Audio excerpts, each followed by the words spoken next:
দাম্পত্য কলহ লেগেই রয়েছে, রোজ ঝগড়াঝাঁটি অশান্তি হচ্ছে, জীবন অতিষ্ঠ হয়ে উঠেছে, স্বামী স্ত্রীর মধ্যে কোনো মিল নেই।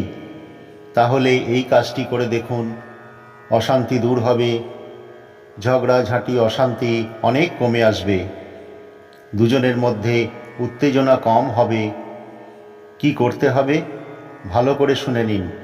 একটা কাগজের মধ্যে একটুখানি সিঁদুর নেবার পর সেই কাগজটাকে মুড়ে ফেলুন। পরিষ্কার কাগজ হলেই চলবে। তারপর স্বামীর বিছানার নিচে, যেখানে স্বামী মাথা রেখে ঘুমায়, সেখানে রেখে দিন।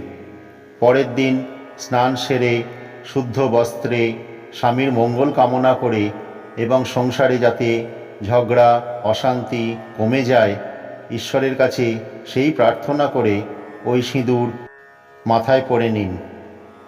এই কাজটি পরপর 4টি বৃহস্পতিবার করুন। আপনি অবশ্যই শুভফল লাভ করবেন এবং তফাৎ নিজেই বুঝতে পারবেন।